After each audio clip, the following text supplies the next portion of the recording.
Welcome to the Go. This is day 3, week 1, and the topic is all about taxation. This topic is taken by a member of our core team of the Golden Purse, CA Sneha Mudani जी. तो पिछले 2 sessions I hope you have followed very well. आप लोगों को बहुत अच्छे से समझे हैं. जिन लोग के मिस हुए, they have watched it on YouTube. This is what I believe. And now let's start with the third episode of All About Taxation. So I welcome Sneha ji to please take up the topic further. Good afternoon, Sneha ji. Yeah, good afternoon. Thank you so much. Good afternoon to all the ladies available here who are our patient listeners, because of whom we get an inspiration to be a good speaker more and more. So I hope you guys are following us. If you have any queries, you can ask at the end of the session, please. Okay, so we'll continue with our session of taxation. Let's focus.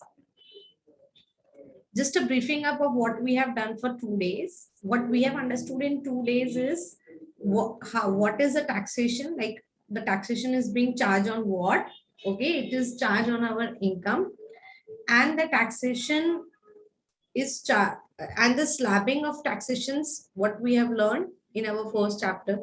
Yesterday we learned about exempted income and we learned about deductions. Now it's time to file the returns.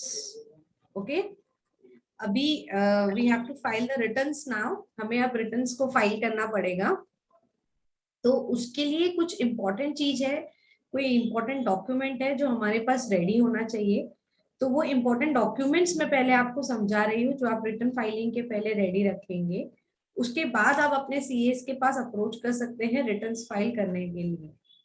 Okay क्योंकि ये जो भी हम समझ रहे हैं, taxation समझ रहे हैं, हम ये समझ रहे हैं कि एग्जेम्पशंस क्या होता है, डिडक्शंस क्या होता है, जब तक आप अपना रिटर्न नहीं फाइल करेंगे तब तक इसका अंत नहीं होगा. तब तक ये चीज जिस पर्पस के लिए करी जा रही है उसका पर्पस अचीव नहीं होगा. ठीक है, क्योंकि इनकम टैक्स का जो रिटर्न जाता है उसका मतलब ये होता है कि आप अपने पैसे को एक लीगल थप्पा लगा रहे हैं. आप ये सबूत दे रहे हैं कि मैंने जो कमाया है उस पे मैंने टैक्स भर दिया है, मेरी कमाई का मैंने क्या क्या उपयोग किया है उसका आप एक गवर्नमेंट को इंफॉर्मेशन दे रहे हैं रिटर्न के थ्रू. इसलिए रिटर्न बहुत इंपॉर्टेंट चीज है. लोग क्या करते हैं ना, लोग इस मिसकंसेप्शंस में रहते हैं कि हमारी इनकम ज्यादा नहीं है इसलिए हमें रिटर्न नहीं भरना चाहिए, पर ये सबसे बड़ी गलतफहमी है. ऐसा हमने नहीं करना चाहिए. हमने हमारी इनकम टैक्स की रिटर्न्स भरना ही चाहिए, भले ही फिर हमारी जो इनकम है वो टैक्सेबल हो चाहे नहीं हो, क्योंकि इनकम टैक्स रिटर्न भरने से we are legalising our money. हम अपने मनी को लीगलाइज कर रहे हैं. हम पे लेटर कोई क्वेश्चनिंग नहीं आ सकती है कि ये पैसा कहाँ से आया है. इनकम टैक्स रिटर्न्स के दूसरे भी बहुत सारे फायदे हैं इनकम टैक्स रिटर्न फाइल करने के, बट जो सबसे इम्पोर्टेंट पार्ट है वो यही है कि हम गवर्नमेंट की नजर में एक लीगलाइज असेसी हो जाते हैं. मतलब एक लीगलाइज पर्सन है, एक इंडिविजुअल जो अपनी जिम्मेदारियों को निभाता है. हम उस पर्टिकुलर छवि से गवर्नमेंट के सामने क्लीन हो जाते हैं यदि हम अपनी अपनी इनकम टैक्स की रिटर्न्स को फाइल करते हैं. इनकम टैक्स की रिटर्न्स को किस तरीके से फाइल किया जाता है ये एक अपने आप में बहुत बड़ा सब्जेक्ट है. हम वो नहीं डिस्कस कर रहे हैं, हम उसका इम्पोर्टेंस और रेलेवेंस यहाँ पे डिस्कस कर रहे हैं और कौन से डॉक्यूमेंट्स हमारे पास रेडी होने चाहिए इनकम टैक्स की रिटर्न्स फाइल करने के पहले, वो हम यहाँ पे आज डिस्कस कर रहे हैं. तो इनकम टैक्स की जो अभी हमने जो हमारे पिछले सेशंस में समझा कि हमें हमारे कमाई को 4 हिस्सों में बांटना चाहिए. पहला हिस्सा जो है वो हमारा खर्चा क्या होगा, दूसरा हिस्सा हमने गवर्नमेंट को टैक्सेस क्या पे करने हैं, फिर मैंने उस दिन आपको 2 हिस्से और बताए थे कि तीसरा हिस्सा के जो आप अपने बुढ़ापे के लिए या अपने फ्यूचर के लिए या 10 साल के बाद आपको जब नहीं कमाना है उसके लिए आप पैसा बचा के रखेंगे, और चौथा हिस्सा जो रहेगा वो आपकी ग्रोथ के लिए रहेगा. अब इसका हिसाब किताब रखने के बाद मेरी एक्चुअल पोजीशन क्या है, मेरी वेल्थ क्या है, वो मुझे कैसे समझ में आएगा, उसका मैंने आपको आज एक एग्जाम्पल पुट फोर्थ किया है this is a personal balance sheet, मतलब ये मेरी खुद की बैलेंस शीट, इसकी लाइबिलिटीज और इसकी असेट्स ये मुझे बनाना है, ये हर व्यक्ति को खुद के लिए बनाना है। अब इसमें आप देखेंगे मैंने इन्वेस्टमेंट्स करके एक ऑप्शन दिया है।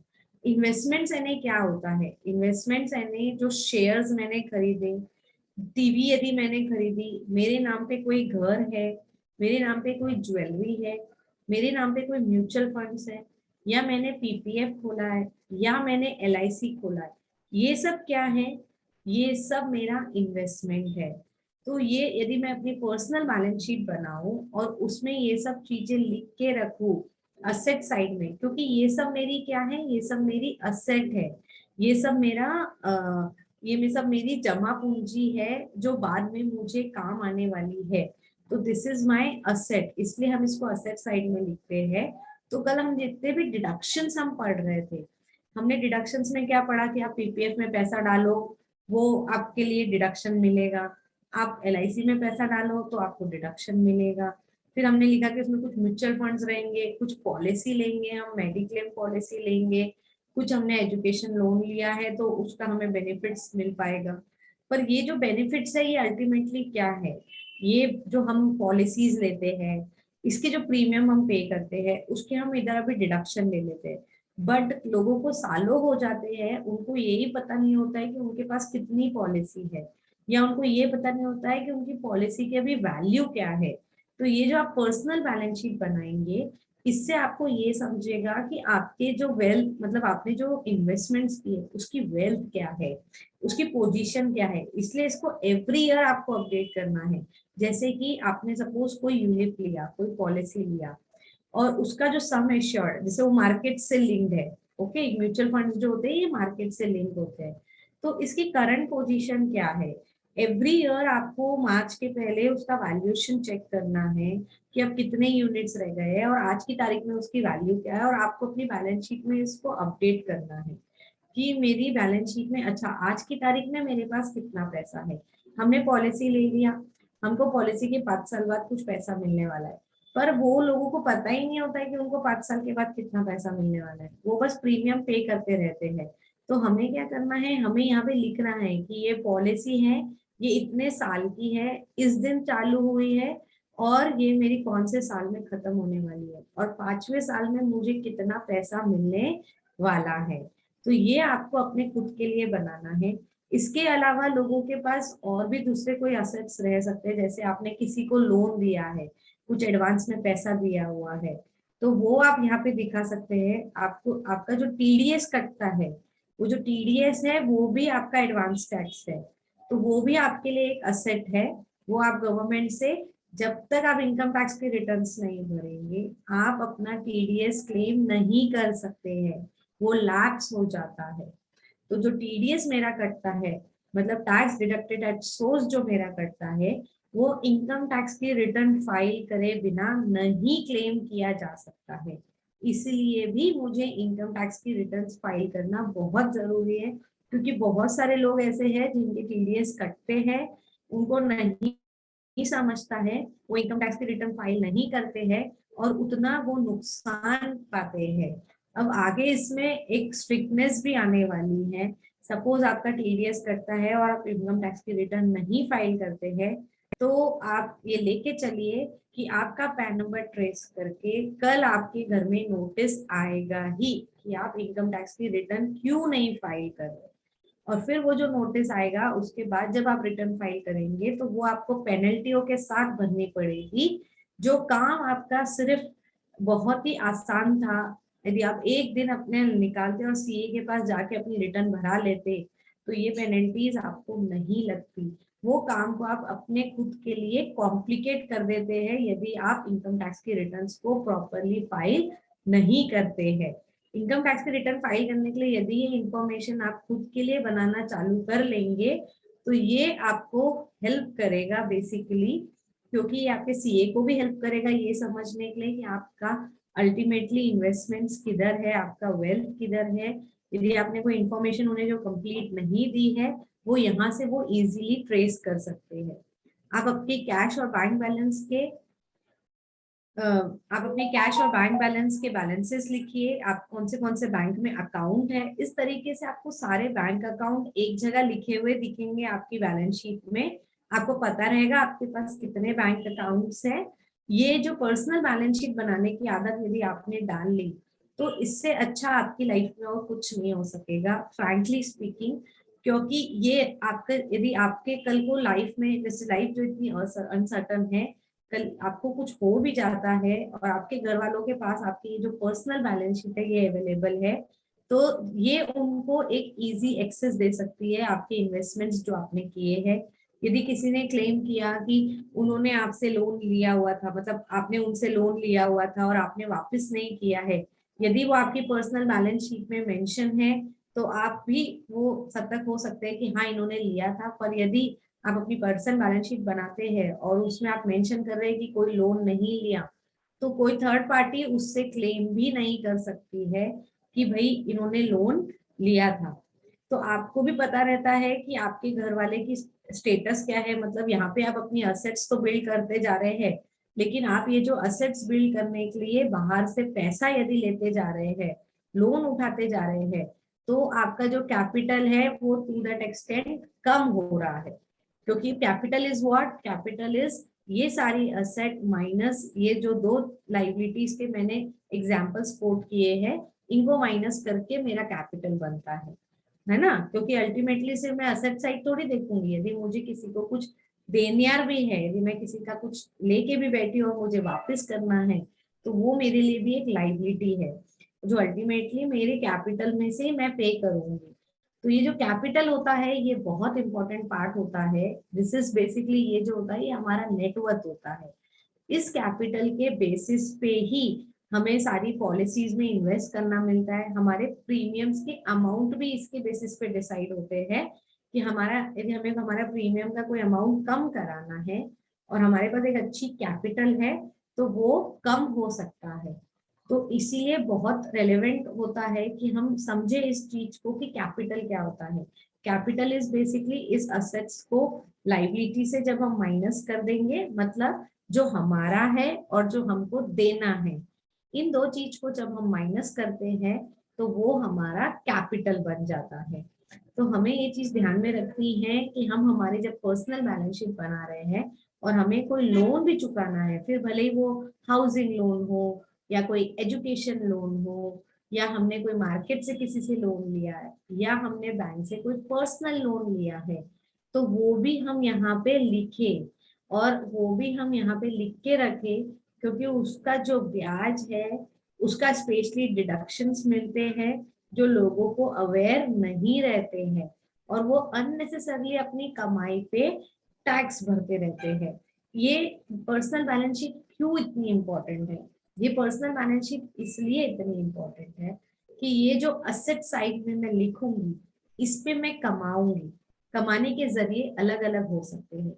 कमाने का जरिया हो सकता है ब्याज, कमाने का जरिया हो सकता है डिविडेंड, कमाने का जरिया होता है शेयर्स का वैल्यूएशन बढ़ना। मतलब जो शेयर्स मैंने 100 रुपए में खरीदे थे वो 150 के हो गए, 200 के हो गए, 250 के हो गए, तो जो डिफरेंस है वो मेरा प्रॉफिट है। कमाने का जरिया ये हो सकता है कि जो प्लॉट मैंने खरीदा था उसकी वैल्यू बढ़ गई। ये सब चीजें क्या है? ये सब चीजें हमारी असेट्स है, ये सब चीजें हमारी कमाई है। तो हमारी कमाई का एक्चुअल स्टेटस हमें तभी समझेगा जब हम अपनी बैलेंस शीट को अपडेट करते रहेंगे। तो ये हमने असेट्स को अपडेट कर ली। अब लेकिन हो सकता है कि मेरी कमाई से ज्यादा मैंने यदि पैसा कहीं डाला है तो वो मैंने किसी से ब्याज पे लेके डाला है, क्योंकि मेरा कैलकुलेशन ये बोलता था कि इधर से मुझे जो कमाई होगी और जो मैं इधर दूंगी उसमें भी मुझे प्रॉफिट होगा, यानी उसमें भी मैं पैसा बचा लूंगी। ऐसे भी लोगों के कैलकुलेशन रहते हैं, इसलिए लोग लोगों से लोन लेके भी आगे इन्वेस्ट वगैरह करते हैं, ऐसे करते हैं। बट जो हम कभी राय नहीं देंगे, आप अपनी कमाई से ही इन्वेस्ट कीजिए। ये जो लोन की घड़ी होती है ये लॉन्ग रन में आपको नुकसानदायक ही रहती है, क्योंकि ब्याज पे, और यदि हम पे नहीं कर पाए तो ब्याज पे और ब्याज चढ़ता है, फिर और ब्याज चढ़ता है। इसलिए ये हम कभी रिकमेंड नहीं करते किसी को। हाउसिंग लोन लेने में कोई बुराई नहीं है, क्योंकि हाउसिंग लोन एक बहुत ही टैक्स प्लानिंग स्ट्रक्चर के हिसाब से बनाई हुई चीज है। एक प्रोडक्ट ऐसा है जो आपको बहुत सारे बेनिफिट्स देता है हाउसिंग लोन।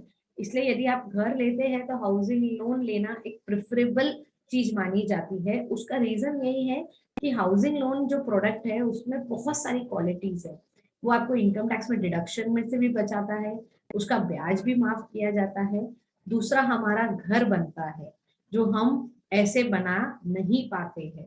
तो हम हाउसिंग लोन लेके अपना घर बना सकते हैं। हमारी खुद की एक छत होती है जो हर मनुष्य के जीवन की एक बहुत बड़ी सच्चाई है कि उसको घर की बहुत आवश्यकता होती है। उसके बिना हमें भी पता है कि यदि हमारा खुद का घर नहीं है तो वो फील कैसा होता है। किसी के यदि हम किराए से रहते हैं तो वो कभी अपना सा नहीं लगता है जितना अपना घर लगता है। इसलिए हाउसिंग लोन एक ऐसी चीज है जो एडवाइस की जाती है कि आप लीजिए यदि आपको रिक्वायर्ड है। आप खुद के बलबूते पे यदि घर नहीं खरीद सकते तो लीजिए, उसके बहुत सारे बेनिफिट्स है। उसका इंटरेस्ट भी बहुत हाई नहीं लगता है, हम अपनी कमाई से मैनेज कर सकते हैं, क्योंकि जो रेंट आप दे रहे हैं वही चीज आपको बैंक को देके घर अपना करना है। इसलिए वो चीज मैं एडवाइस करूंगी। बट दूसरे टाइप के जो लोन लोग ले लेते हैं कि मार्केट से ले लीजिए और फिर इन्वेस्ट कीजिए, ये बिल्कुल भी प्रेफरेबल नहीं है। आप अपनी कमाई से ही दीजिए, क्योंकि इसमें आपको घड़ी लग जाएगी लोन चुकाने की, जो एक अच्छी चीज नहीं होती है। तो इसलिए आप क्या कीजिए, अपनी चीजों को समझिए कि आपके लिए असेट्स क्या है। फिर करंट असेट्स इज बेसिकली जो एक साल में ही है, जैसे टीडीएस एक ही साल का है, आपको एक साल में वो रिटर्न में क्लेम कर लेना है और वापस ले लेना है ना। तो ये लॉन्ग टर्म चीज नहीं होती, उसको हम बोलते हैं करंट असेट जो एक साल में ही हो जाती है। फिर हमारे पास कैश कितनी होती है। अब कैश का यहाँ पे बैलेंस होना क्यों जरूरी है, हमें क्यों पता होना चाहिए हमारे पास कैश कितनी है। हमें आदत होती है हम बैंक अकाउंट्स में कैश जमा कर देते हैं। फिर इनकम टैक्स के कुछ रूल्स है जो कैश को गवर्न करते हैं। मतलब आप ऐसे ही कैश जमा करते जाएंगे और इनकम टैक्स से आपको नोटिस नहीं आएगा, ऐसा नहीं है। जहां आपकी कैश 10 लाख रुपए क्रॉस करेगी वहां तुरंत आपको इनकम टैक्स से नोटिस आ जाएगा। जहां आपका क्रेडिट कार्ड का पेमेंट साल में 2 लाख रुपए के ऊपर क्रॉस होएगा, आपको इनकम टैक्स से नोटिस आ जाएगा कि आपने इतनी कैश जमा की है या आपने इतना क्रेडिट कार्ड का पेमेंट किया है।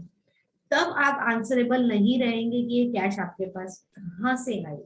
पर यदि आपने अपनी पर्सनल बैलेंस शीट बनाई और यहाँ पे कैश का बैलेंस मेंटेन किया, यदि आपने मेंटेन किया कि मेरे पास 5 लाख कैश है या 7 लाख कैश है, उस दिन आप उनको जवाब दे पाएंगे कि आपकी ये कैश कहाँ से आई। ये कैश मेरे बिजनेस से आई कि ये कैश मेरे हस्बैंड ने दी, या ये कैश मेरी पुरानी कैश है जो मैं इतने सालों से जमा कर रही थी। डीमोनेटाइजेशन के समय मैक्सिमम लेडीज को ये प्रॉब्लम हुई है, क्योंकि उनके पास कैश बहुत थी पर उसका रिकॉर्ड नहीं था कि ये कैश कहाँ से आई थी। तो ये सबसे बड़ी प्रॉब्लम हुई है लेडीज को कि वो आंसरेबल नहीं थी ये कैश कहाँ से। यदि आपको अपने हस्बैंड के साथ नहीं भी शेयर करना है तो आप खुद ही अपनी पर्सनल बैलेंस शीट अपने पास बनाइए, अपने पास रखिए, खुद के लिए रखिए, ताकि आपको पता रहे कि आपके जीवन में किधर आपके पास कौन सी चीज है और उसका आप सदुपयोग कैसे कर सकते हैं। तो कैश बैलेंस होना भी एक बहुत जरूरी चीज है कि कल को मैं यदि कैश में कुछ खर्चे कर रही हूँ तो मैं उसको एक्सप्लेन कर सकती हूँ कि मैं कैश में खर्चा क्यों कर रही हूँ, क्योंकि मेरे पास कैश है इसलिए मैं कैश में खर्चा कर रही हूँ। आप बैंक का बैलेंस रखिए, आपके बैंक में कितना बैलेंस है इसके थ्रू आपको आइडिया रहता है, आप अपडेटेड रहते हैं। यदि आपको कोई चीज के लिए पैसा लगता है तो आपके दिमाग में क्लियर होता है कि हाँ मेरे इस अकाउंट में इतना पैसा है और मैं ये पैसा यूटिलाइज कर सकती हूँ। इसलिए ये पर्सनल बैलेंस शीट जो है ये बहुत इंपॉर्टेंट पार्ट है। जितना मैंने देखा है 90% ऑफ द पीपल जो बिजनेस नहीं कर रहे हैं, मतलब जिनका बिजनेस इतना बड़ा नहीं है कि वो ऑडिट में आता हो और वो मैंडेटरी हो जाता हो उनके, मतलब अनिवार्य है कि उनको बैलेंस शीट बनानी ही है। इस इन लोगों को यदि मैं छोड़ दूं, मेरी प्रैक्टिस में मैं जो देखती हूँ इन लोगों को यदि मैं छोड़ दूं और सिर्फ जो रिटर्न भराने आते हैं जिनका छोटे पैमाने में बिजनेस है, ऐसे 90% लोग अपनी ऐसी बैलेंस शीट प्रिपेयर नहीं करते हैं। सिर्फ 10% लोगों को मैंने देखा है जिनके पास ये रिकॉर्ड रहता है। जब रिटर्न भराने आते हैं उस दिन उनको याद करना पड़ता है कि हमने काय में इन्वेस्ट किया या मैंने कौन सी पॉलिसी करी। उस दिन वो अपने एजेंट्स को कॉल करेंगे, उनको पूछेंगे कि अच्छा भैया मैंने कौन सी पॉलिसीज ली है, आप मेरे को डिटेल भेज दो। आप क्यों एक एजेंट पे मुझे नहीं समझ पड़ता कि हम इतने आज मतलब बेसिक एजुकेशन आज हम सब लड़कियों को हमारे माँ बाप ने दिया है। ऐसा कोई लड़की नहीं है कि जो बीकॉम पास नहीं है कम से कम, या कोई बीबीए पास नहीं है या बीएससी पास नहीं है। तो एक जो बेसिक एजुकेशन होता है इंग्लिश का, वो हम सब लेडीज को आज बाय ग्रेस ऑफ गॉड हमारे पेरेंट्स हमें दे रहे हैं, जो पहले की लेडीज को नहीं मिलता था।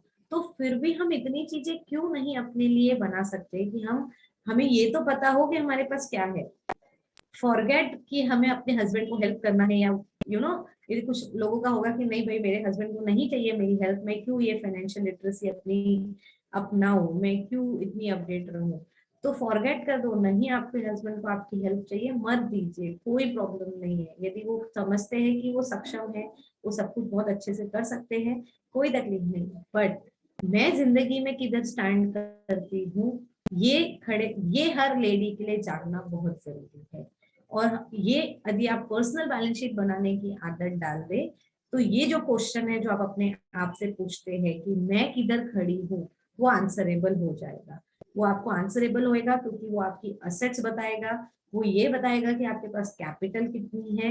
ये कैपिटल का जो फिगर है जो पर्सनल बैलेंस शीट में मैं आपको अभी बता रही हूँ, ये टैक्स प्लानिंग के लिए एक बहुत बड़ा रोल प्ले करता है, जो ऑब्वियसली मैं इतने ओपन फोरम में आपको सॉरी नहीं बता सकती कि इससे किस तरीके से टैक्स प्लानिंग की जा सकती है, क्योंकि हम ये थोड़ा सा बहुत ही पर्सनल पॉइंटर होता है हर किसी का, जो हम बहुत ही पर्सनल केबिन में सबको एडवाइसिंग करते हैं इसके बारे में, इसलिए मैं नहीं बता सकती। बट मैं आपको एक हिंट दे सकती हूँ कि यदि आप कैपिटल अच्छा बनाएं तो आप एक बहुत बड़ी टैक्स प्लानिंग खुद के लिए कर सकते हैं। आप एक बहुत बड़ा स्कोप क्रिएट कर सकते हैं कि ये आपकी टैक्स प्लानिंग में बहुत अच्छे से आपको हेल्प करेगा। तो इसलिए बहुत जरूरी है कि आप अपनी पर्सनल बैलेंस शीट्स बनाएं। आपने यदि नहीं बनाई है तो आज आप अपना पेन एंड पेपर लीजिए, ड्रॉप डाउन कीजिए, उसको लिखिए, उसको समझिए, और फिर अपनी पर्सनल बैलेंस शीट बनाए। और जब इनकम टैक्स की रिटर्न फाइल कराने जाए तो ये पर्सनल बैलेंस शीट आप अपने चार्टर्ड अकाउंटेंट के पास जरूर से लेके जाइए। ये उन्हें आपकी रिटर्न डालने में काफी हेल्प करेगा। और यदि कुछ जैसे मैंने कल बताया था कि कुछ डिडक्शंस होते हैं जो आप इंफॉर्मेशन नहीं देते हैं इसलिए सीएस क्लेम नहीं कर पाते हैं, तो यदि आप ऐसी पर्सनल बैलेंस शीट्स बना के लेके जाएंगे तो कोई भी डिडक्शंस आपके छूटेंगे नहीं। तो आपको टैक्स भरने के लिए जितना मैक्सिमम बेनिफिट्स मिल सकता है वो सारा मिलेगा। तो this is all about a personal balance sheet. अब इसमें किसी को यदि मुझसे कुछ क्वेश्चन है तो आप प्लीज पूछ सकते हो। Friends, please raise your hands. I will unmute you.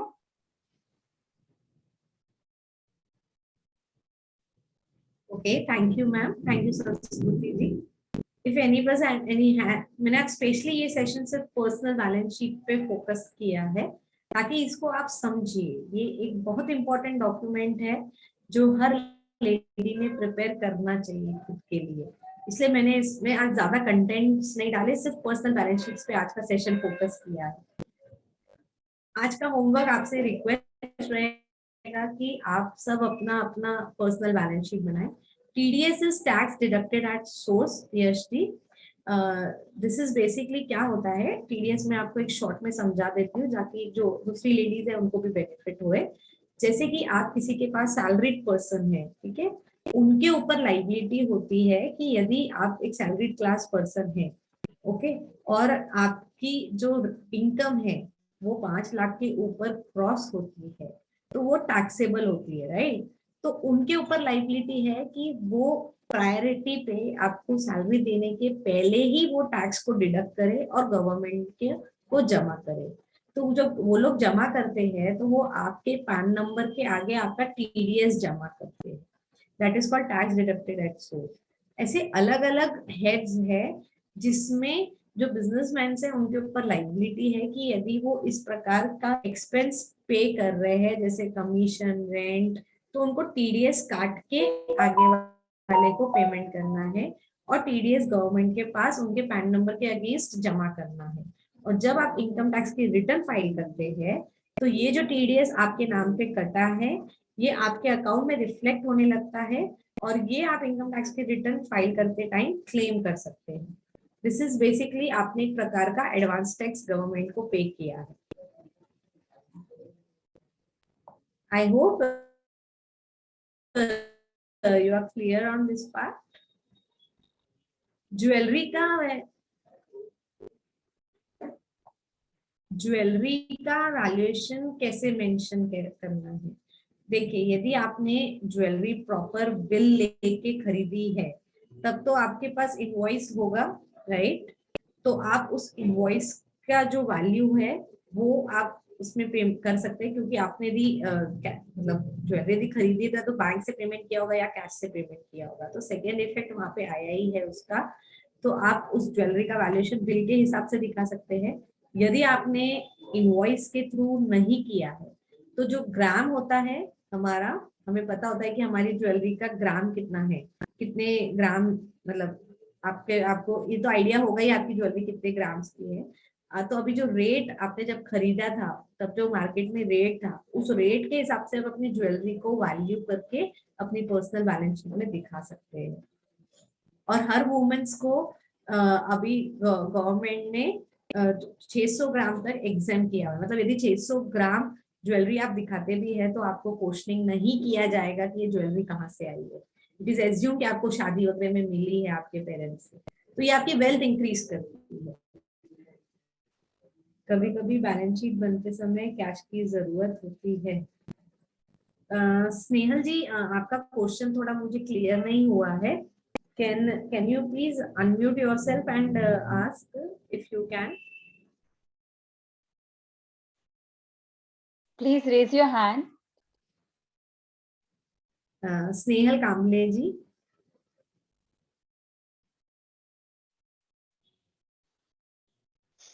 हाँ मैम, नमस्ते। नमस्ते मैम। हम कैश का मैं इसके लिए पूछा कि एक तो कैश खर्चा हम कितना कर सकते हैं साल में? और ऐसा कुछ नहीं है ma'am, it depends upon your, मतलब आपकी जो कमाई का जरिया है उस पर भी डिपेंड करता है। जैसे अब एक नहीं सैलरी मतलब क्लास पर्सन है। हाँ हाँ, अभी मैं बिजनेस वुमन हूँ, तो मेरा अभी समझो मेरे पास 2 लाख कैश है और वो विड्रॉ किया है मैंने। अभी कभी कभी क्या होता है कि कंसल्टेंट बोलते हैं कि कैश आपका आइन टाइम पर आपका कैश दिखता नहीं है, कैश विड्रॉ किया हुआ दिखता नहीं है। और कभी कभी हम लोग को जरूरत नहीं रहती है फिर भी कैश कंपलसरी बैलेंस शीट के टाइम कुछ खर्चा इधर उधर करने के लिए वो जरूरी रहती है। तो वो मैं मेरे को कैश में विड्रॉ करती हूँ, फिर वो खर्चा नहीं होता है फिर भी मेरे को ऐसा रखना पड़ता है। तो घर में हम नहीं रख सकते ना ऐसा, तो वो कुछ लिमिट्स रहता है क्या कि इतना रखो या? नहीं, घर पे आप कितना रख सकते हैं ऐसा कोई लिमिट नहीं होता है। घर यदि का नहीं, लेकिन वो क्यों रखने का घर में, मतलब विड्रॉ तो करना पड़ता है कंपलसरी। और वो क्योंकि हमारा आप खर्चा जो होता खर्चे नहीं है। कर रहे हैं वो खर्चे जो आप अपने बिजनेस के लिए कर रहे हैं, तो आप अपनी पूरी कमाई पे टैक्स नहीं भरना चाहते, राइट? अब हाँ आप इसमें एक्सपेंसेस दिखा के उस प्रॉफिट को रिड्यूस करना चाहते हैं। हाँ तो जरूर। उसको खर्चे यदि मैं पक्के में नहीं कर रही हूँ, वाया बैंक नहीं कर रही हूँ, तो दूसरा हाँ जो मोड है मेरा, वो मेरा बैंक कैश ही रहेगा।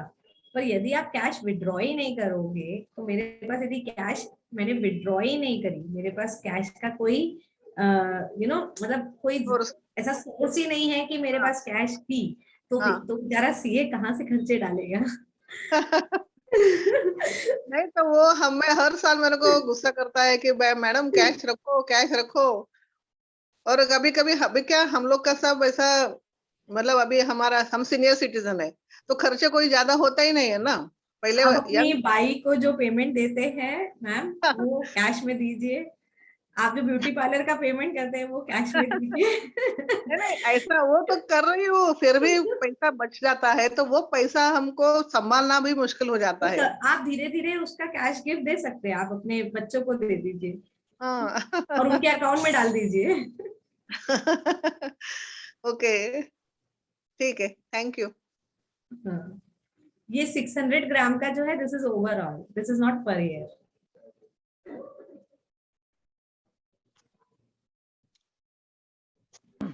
और कोई क्वेश्चन?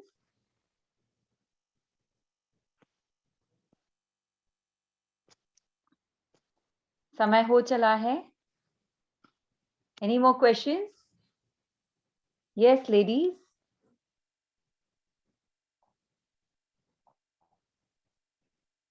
तो अभी इसका मतलब है कि स्नेहा जी, जैसे आपने दिया है होमवर्क, सब लोग अपनी बैलेंस शीट जिसकी ऑलरेडी बनती होगी, या तो वो जाकर अपनी बैलेंस शीट्स को बराबर से देखें, समझे, कोशिश करें. One step ahead from where you are, that is what the motto is.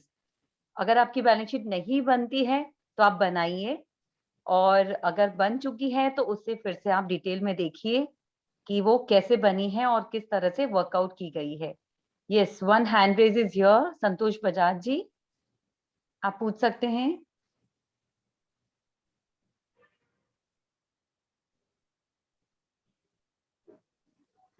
Yes, please unmute yourself. हाँ जी, पूछ सकते हैं.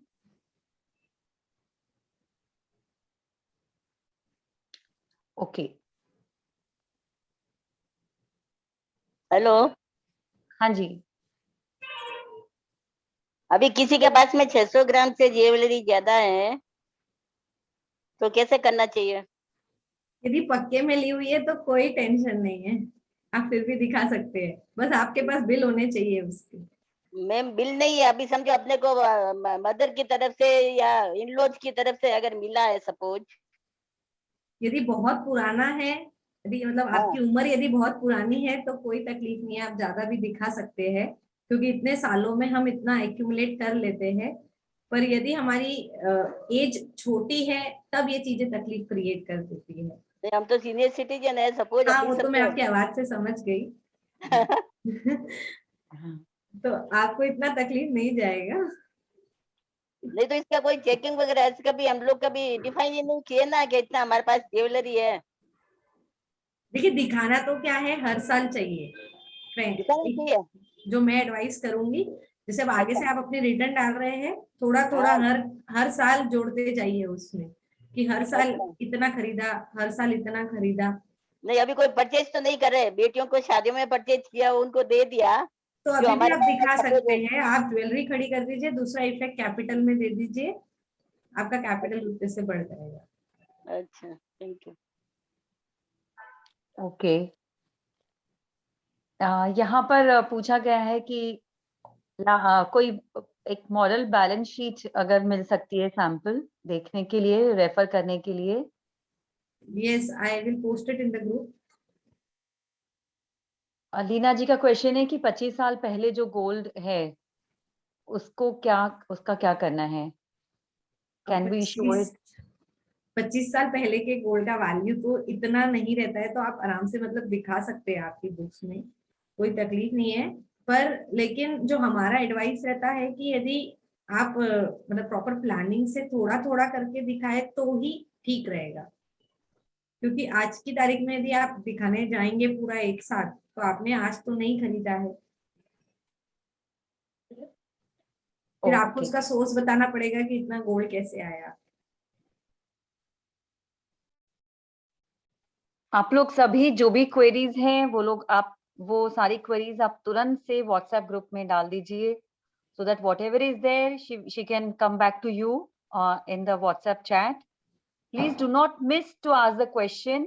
यहाँ पर हम लोग आधी घंटे से ज्यादा का सेशन नहीं ले पाएंगे, but I do not discourage you to ask question. मेरी कोशिश रहेगी कि इवन जो लोग व्हाट्सएप ग्रुप में हैं पर पार्टिसिपेट नहीं कर पा रहे for the reasons which are not explainable, आप प्लीज मोटिवेट कर सकते हैं, and it can be helpful for the other people in the group. So यहाँ पे yes, definitely this last question is coming up here. I'll unmute you, Jyoti ji. Ma'am, is it necessary कि we have to show the jewelry? No, it is not necessary. It is truly on your part, not necessary. हम सिर्फ इसलिए advice करते हैं, हम practice follow करते हैं, हम थोड़ा थोड़ा जरूर से दिखाते हैं. जिस दिन गलती से आपके घर में इनकम टैक्स की रेट हुई, उस दिन आपके पास ज्वेलरी जरूर दिखेगी. So then we can just इसको जो शादी में मिले वही ज्वेलरी तो we have to show now. It is compulsory. Well, we advise. It's an advice that you should. Okay, okay, fine. There's no mandated thing as such. But don't do it without asking your husband, okay? Because he will be definitely leading your. Yeah, I have to check my balance sheet next Yeah, time. yeah. Yeah. Yes. He would have made his own adjustments over there. Yes. Okay. Yeah, thank you. Thank you, everyone. Thank you for joining. See you tomorrow on day 4 at sharp 3 o'clock. I mean 2:30. आप सभी से request है कि please